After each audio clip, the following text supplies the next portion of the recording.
सभी लोगों का स्वागत है केसी एजुकेशन के ऑनलाइन प्लेटफॉर्म पर। आज का जो सेशन होने जा रहा है दोस्तों, वो SSC GD, SSC CHSL, SSC CGL तथा अन्य प्रतियोगी परीक्षाओं के लिए बहुत उपयोगी सिद्ध हो सकता है। तो आइए देखते हैं आज की क्विज का पहला प्रश्न। प्रश्न है आपके सामने, भारत में संसदीय प्रणाली की सरकार है क्योंकि लोकसभा जनता द्वारा प्रत्यक्ष रूप से निर्वाचित होती है, संसद संविधान का संशोधन कर सकती है, राज्यसभा को भंग नहीं किया जा सकता है, मंत्रिपरिषद लोकसभा के प्रति उत्तरदायी होती है। तो दोस्तों इसका जो सही उत्तर हो जाएगा वो आपका हो जाएगा option number D. D option बिल्कुल क्लियर हो जाएगा, क्योंकि संसदीय प्रणाली की जो सरकार होती है उस सरकार में जो मंत्रिपरिषद होती है उसका सामूहिक उत्तरदायित्व किसके प्रति होता है? लोकसभा के प्रति, अर्थात उस सदन के प्रति जिसके बहुमत वाला जो दल होता है जो सरकार का संचालन करता है। तो डी ऑप्शन एकदम क्या होगा?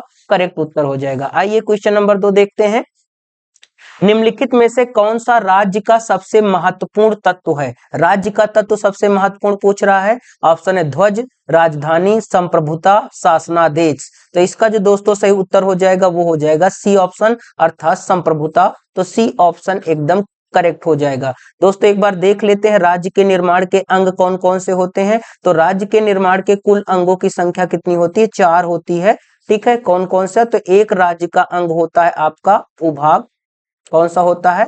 भूभाग होता है। दूसरा जो होता है वो क्या होती है? जनसंख्या।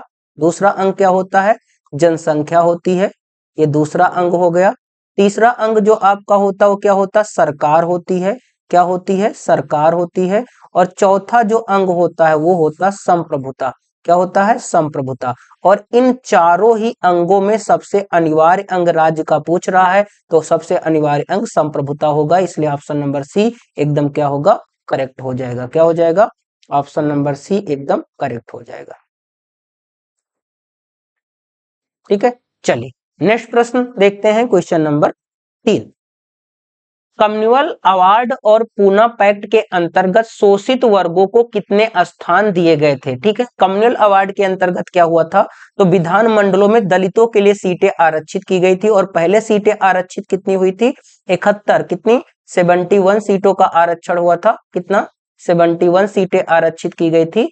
तो पहले चरण में कितनी सीटें आरक्षित थी? 71। बाद में जब पूना समझौता हुआ डॉक्टर भीमराव अंबेडकर और जो है गांधी जी के बीच में, तो सीटों का आरक्षण जो संख्या बढ़ाकर कर दी गई वो कितनी कर दी गई? 147। इसलिए बी ऑप्शन एकदम करेक्ट होगा। तो कम्युनल अवार्ड में दलितों के लिए विधानमंडल में पहले आरक्षित सीटों की संख्या 71 और बाद में 147। तो बी ऑप्शन एकदम करेक्ट है इसका। अगला प्रश्न, निम्नलिखित घटनाओं पर विचार कीजिए और इन्हें क्रम में लगाइए। घटनाएं आपकी क्या है? कैबिनेट मिशन प्लान है, बॉम्बे प्लान है, बेबल प्लान है और माउंट बेटन प्लान है। ठीक है ना? तो ये जो आपके प्लान है इनको क्रम से लगाना है। तो चलो देखते हैं। सबसे पहले अगर देखें कैबिनेट मिशन प्लान कब आया, तो कैबिनेट मिशन प्लान जो था वो 1946 में आया था। बॉम्बे प्लान जो था वो 1944 में आया था। किस सन में आया था? 1944 में। बेबल प्लान जो था वो 1945 में आया था, और माउंट बेटन प्लान जो है वो 1947 में आया था। तो क्रम में लगाएंगे तो सबसे पहले क्या आएगा? बॉम्बे प्लान तो 2, उसके बाद बेबल प्लान 3, उसके बाद कैबिनेट मिशन प्लान 1 और सबसे अंत में माउंट बेटन प्लान। इसलिए ऑप्शन नंबर ए एकदम करेक्ट उत्तर हो जाएगा। अगला प्रश्न क्वेश्चन नंबर 5।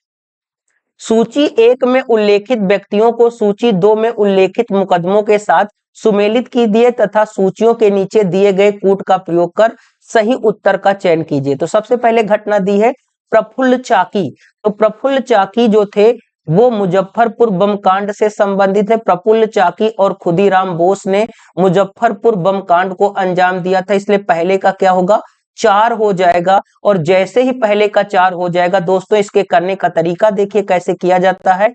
ए ऑप्शन और डी ऑप्शन आपका हट जाएगा, क्योंकि आपको पता चल गया कि ए का 4 और जो है हो सकता है, इसलिए ए और डी गलत है। दूसरा देखो सुखदेव, सुखदेव के बारे में, तो सुखदेव जो है वो आपके राजगुरु भगत सिंह और सुखदेव जो थे वो किस कृत्य से संबंधित थे? लाहौर षड्यंत्र केस से। लाहौर षड्यंत्र केस से, तो इसलिए आपका क्या होगा? बी का 1 हो जाएगा। बी का 1 किस में दिया है? तो एक ही ऑप्शन है जो बी का 1 दे रहा है, और वो ऑप्शन आपका कौन सा है, वो ऑप्शन बी है, इसलिए बी ऑप्शन एकदम करेक्ट उत्तर होगा इस प्रश्न का। अशफाक उल्लाह खां के बारे में देखें तो अशफाक उल्लाह खां किससे, काकोरी षड्यंत्र से संबंधित है, किससे संबंधित है, आपके काकोरी षड्यंत्र केस से। और गणेश घोष जो है वो चिटगांव शस्त्रागार हमले से संबंधित है, किससे संबंधित है, तो चिटगांव शस्त्रागार हमले से। तो क्रम में अगर देखा जाए तो आपका क्या बनेगा, तो 4 1 2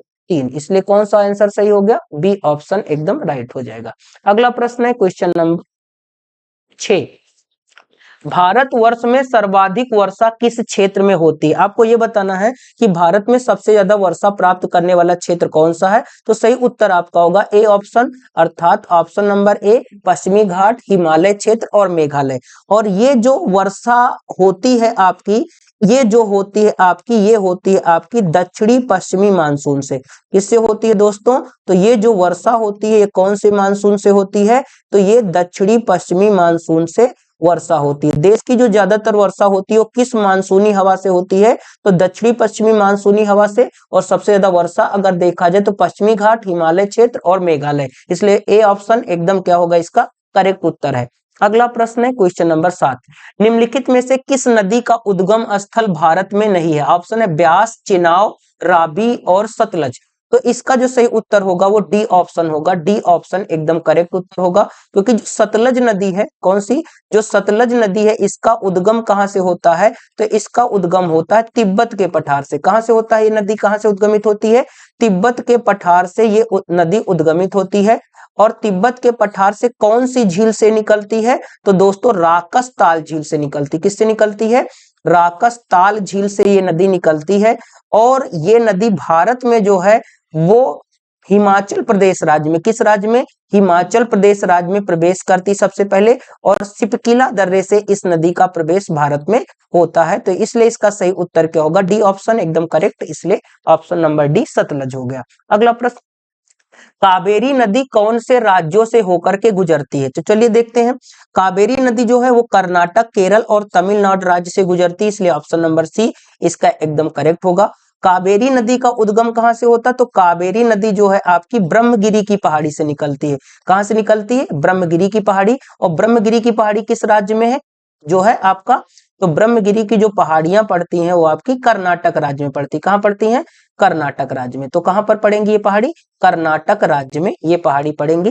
ठीक है, कर्नाटक राज्य से निकलकर ये नदी केरल और तमिलनाडु राज्य होते हुए कहां पर गिरती है, बंगाल की खाड़ी में गिरती, कहां पर जाकर के गिरती है, बंगाल की खाड़ी में। ठीक है, तो इसका जो सही उत्तर हो जाएगा वो कहां, क्या हो जाएगा आपका, ये हो जाएगा आपका सी ऑप्शन। अगला प्रश्न question number 9, Serum Institute of India के अध्यक्ष डॉक्टर साइरस पूनावाला को 2021 के लिए प्रतिष्ठित लोकमान्य तिलक राष्ट्रीय पुरस्कार से सम्मानित किया गया है। यह पुरस्कार किस वर्ष शुरू हुआ था, तो इस पुरस्कार की शुरुआत 1983 में हुई थी, इसलिए इसका ऑप्शन नंबर सी एकदम करेक्ट है। नेक्स्ट प्रश्न क्वेश्चन नंबर 10, निम्नलिखित में से कौन सा भौगोलिक रूप से ग्रेट निकोबार के सबसे निकट है, सुमात्रा, बोर्नियो, जावा या श्रीलंका। तो इसका जो करेक्ट उत्तर होगा वो सुमात्रा द्वीप होगा, जो इंडोनेशिया देश है, किसका, इंडोनेशिया का जो कौन सा द्वीप है, सुमात्रा द्वीप है। कौन सा, सुमात्रा द्वीप है। ये भारत के सबसे दक्षिणतम द्वीप, कौन से, ग्रेट निकोबार द्वीप, कौन से, ग्रेट निकोबार द्वीप के सबसे नजदीक स्थित है, इसलिए इसका सही उत्तर क्या हो जाएगा आपका, सुमात्रा द्वीप हो जाएगा, इसलिए ऑप्शन ए एकदम करेक्ट है। अगला प्रश्न क्वेश्चन नंबर 11, कौन सा मौलिक अधिकार अल्पसंख्यकों के हितों के संरक्षण की बात करता है। तो आपको बताना कि अल्पसंख्यकों के हितों की संरक्षण की बात कौन सा करता है, तो सही उत्तर होगा डी ऑप्शन हो जाएगा। कौन सा, डी ऑप्शन, क्योंकि संविधान का अनुच्छेद, संविधान का अनुच्छेद जो, संविधान का जो आपका आर्टिकल है, कौन सा, आर्टिकल 29 और 30, कौन सा, आर्टिकल 29 और 30 अल्पसंख्यकों के संरक्षण की बात करता है, उनकी शिक्षा संस्कृति के संबंधी संरक्षण की बात यहाँ पर कही गई है। तो सांस्कृतिक और शैक्षणिक जो अधिकार हैं अल्पसंख्यकों के, वो आपके किस आर्टिकल्स में 29 और 30 के अंतर्गत आते हैं, इसलिए इसका सही उत्तर क्या, डी ऑप्शन हो गया। अगला प्रश्न है क्वेश्चन नंबर 12, राज्यसभा के बारे में निम्नलिखित में से कौन सा कथन गलत है। राज्यसभा में राष्ट्रपति द्वारा नामित 12 सदस्य होते हैं, बिल्कुल सही है। राज्यसभा में राष्ट्रपति कितने सदस्यों का नामांकन करता है? तो 12 सदस्य का। तो इसका मतलब 12 सदस्य तो सही है। इसके 1/3 सदस्य हर छठे वर्ष सेवानिवृत्त हो जाते हैं। तो जो ये यहाँ पर लिखा है छठे वर्ष, क्या लिखा है? छठे वर्ष लिखा, ये गलत है। कितने? हर 2 वर्ष पर। कितने? हर 2 वर्ष पर उसके कितने? 1/3 सदस्य सेवानिवृत्त हो जाते हैं। राज्यसभा एक अस्थायी सदन है तो भंग नहीं हो सकती, बिल्कुल सही है। उपराष्ट्रपति राज्यसभा का पदेन अध्यक्ष होता है, इसलिए सही उत्तर क्या होगा? Option number B.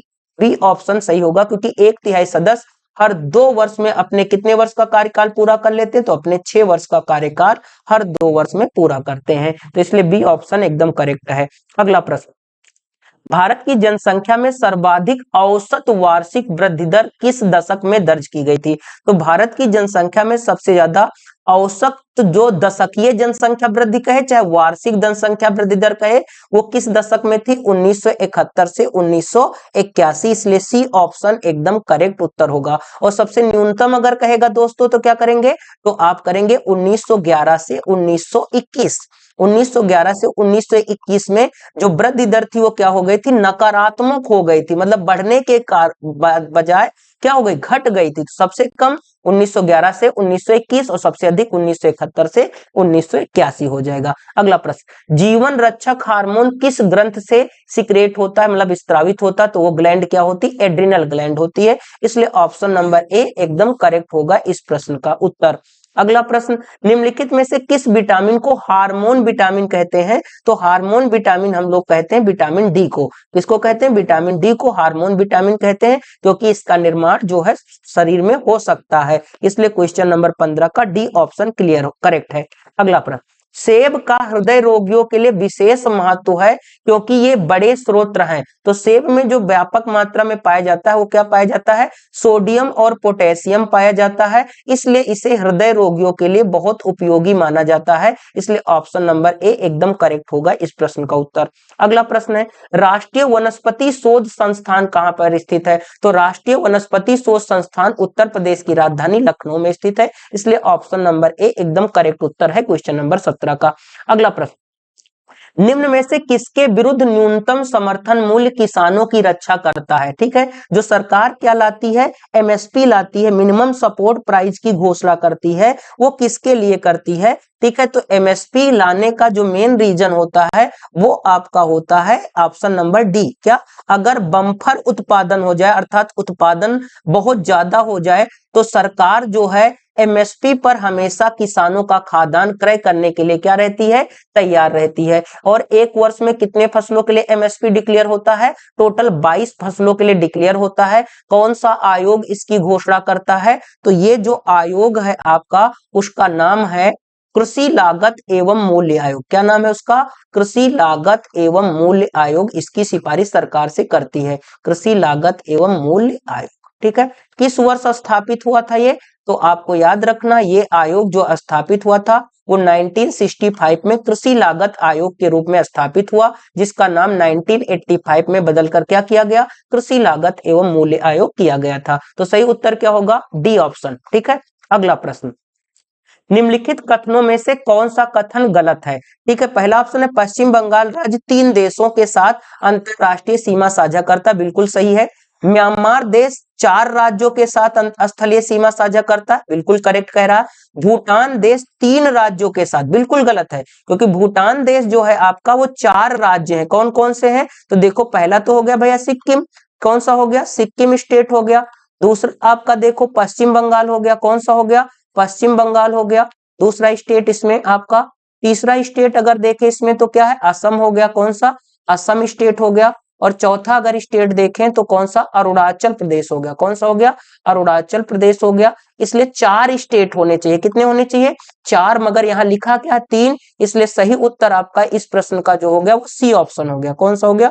Option number C एकदम करेक्ट होगा। नेपाल देश 5 राज्यों के साथ सीमा साझा करता, बिल्कुल। तो सही उत्तर क्या होगा? C option. अगला प्रश्न है क्वेश्चन नंबर 20, नर्मदा घाटी किस पर्वत श्रृंखलाओं के बीच में, आपको बताना कि नर्मदा घाटी जो है वो किस पर्वत श्रृंखलाओं के बीच में, तो सही उत्तर होगा सतपुड़ा और विंध्य के बीच में। तो नर्मदा नदी जो ऊपर है वो विंध्य पर्वत श्रृंखला है और उसके नीचे कौन सी है, सतपुड़ा पर्वत श्रृंखला है, और इसी के बीच में जो नर्मदा नदी है वो भ्रंश घाटी से प्रवाहित होती है। कैसे, भ्रंश घाटी से कौन सी नदी प्रवाहित होती है इसके बीच में, नर्मदा नदी। कौन सी, नर्मदा नदी जो है भ्रंश घाटी से बहती है, ऊपर विंध्य पर्वत और नीचे सतपुड़ा। तो इसलिए सही उत्तर क्या है, सी ऑप्शन है। अगला प्रश्न है क्वेश्चन नंबर 21, राज्य समूह जिनसे मणिपुर की सीमाएं लगती हैं। आपको बताना कि कौन से राज्य से मणिपुर की सीमाएं लगती हैं। ठीक है, तो अगर देखा जाए ऊपर से क्रम में आए तो सबसे ऊपर अरुणाचल प्रदेश है, उसके नीचे नागालैंड है, उसके नीचे मणिपुर है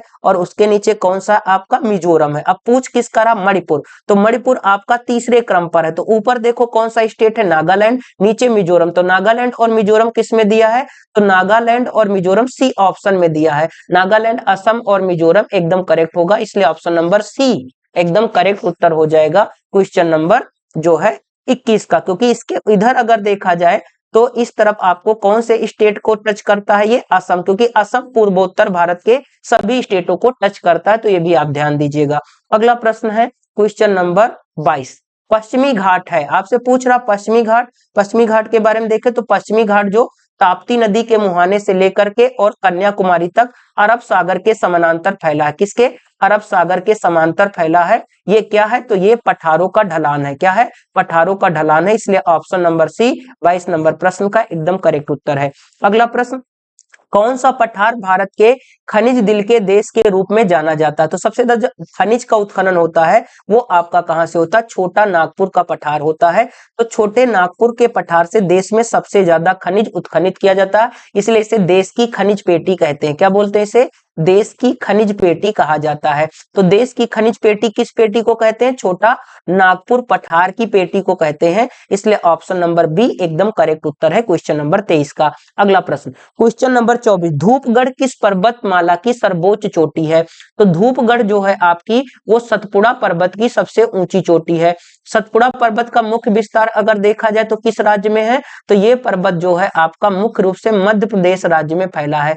किस प्रदेश राज्य में, मध्य प्रदेश, और इसकी सबसे ऊंची चोटी कौन सी है, धूपगढ़ है। और याद रखना धूपगढ़ जो है वो मध्य भारत की सबसे ऊंची पीक भी है, इसलिए ऑप्शन नंबर बी एकदम करेक्ट उत्तर होगा क्वेश्चन नंबर 24 का।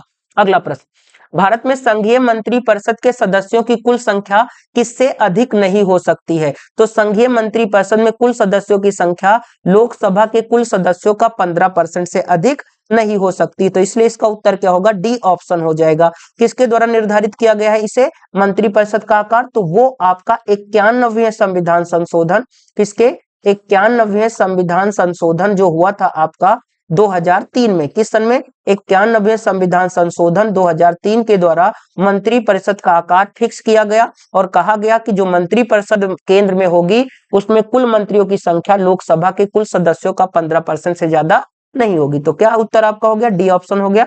अगला प्रश्न क्वेश्चन नंबर 26, निम्नलिखित में से कौन से ग्रहों के चारों ओर घूमने वाले उपग्रह नहीं है। तो याद रखना बुध और शुक्र सौर मंडल के 8 उपग्रहों में, बुध और शुक्र जो सौर मंडल के 8 ग्रह हैं उसमें से ऐसे 2 ग्रह हैं जिनके चारों ओर घूमने वाले कोई भी आकाशीय पिंड नहीं है, इसलिए ये दोनों ऐसे ग्रह हो गए जिनका कोई उपग्रह नहीं होगा, इसलिए ऑप्शन नंबर बी एकदम करेक्ट उत्तर होगा क्वेश्चन नंबर 26 का। नेक्स्ट प्रश्न, भारतीय संविधान में कौन सा अनुच्छेद राष्ट्रपति के पद के लिए पुनः निर्वाचन की योग्यताएं निर्धारित करता है। तो संविधान का जो अनुच्छेद नंबर कौन सा है, 57 क्या कहता है कि कोई व्यक्ति जो राष्ट्रपति के रूप में कार्य कर चुका हो या कार्य कर रहा हो संविधान के उपबंधों के अंतर्गत रहते हुए इस पद के लिए पुनः निर्वाचित हो सकता है। और यही आर्टिकल का प्रयोग करके कोई भी व्यक्ति जितनी बार चाहे उतनी बार देश का राष्ट्रपति बन सकता है। तो आर्टिकल नंबर 57 एकदम करेक्ट है, तो डी ऑप्शन सही होगा। अगला प्रश्न, B.R. अंबेडकर और महात्मा गांधी के मध्य सन 1932 में हस्ताक्षरित पूना समझौता में क्या प्रावधान था। तो सही उत्तर आपका होगा सी ऑप्शन।